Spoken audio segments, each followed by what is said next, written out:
আমার নাম মর্জিনা মোসাম্মদ মর্জিনা বেগম। আমার নাম মোহাম্মদ আফসার আলী। আমার সংসারের খবর আমার যখন আমরা আয়াবাদ করছি অল্প জমি, বুঝছেন, অল্প জমি আয়াবাদ করছি, সিমের আবাদ করি, তারপরে কল্যা করি, তারপরে ধানের ফসল করি, শাকসবজিও লাগান যায়। বাড়িতে মনে করেন যে আমরা পরিবারত আছি পাঁচজন, আমরা স্বামী স্ত্রী 2 জন, বউ বেটা আর একটা বেটা আর নাতনি আছে একটা, তাহলে 6 জন হয় না, 6 জন।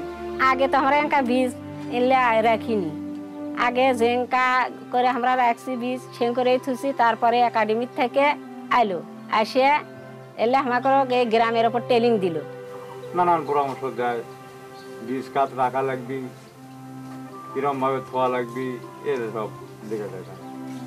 আমরা মেলা একাডেমি থেকে উপকার পাইছি, উন্নতি হচ্ছে। তাই হচ্ছে না আমাদের সংসারে আগে জেঙ্কা 10 বছর আগে জেঙ্কা আসছিল তার থেকে অনেক লাভত উঠছি। আমাকে কৃষক মানে আমরা কৃষক, কাম করলে সংসারত অভাব নেই, আর যখন কাম না চলে তখন তো সংসারত অভাব থাকবি। এই সংসারতে আগে জানেন 10 বছর আগে বড় বেটা ছিল পড়াবার পারিনি। ওই মনে করেন যে যখন থেকে আমরা ওই বীজ বাঁচিছি তখন থেকেই এখন কই যে আরো ভালো করে থমো, বেশি করে থমো, এটা যেন আরো করবার পারি, আরো যেন উন্নতি হয়।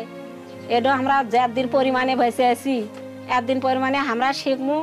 আমাকে বেটার থেকে যে ছল পল হবি তারা জানে এই ভাবি জানে এই কাজ করে যায়।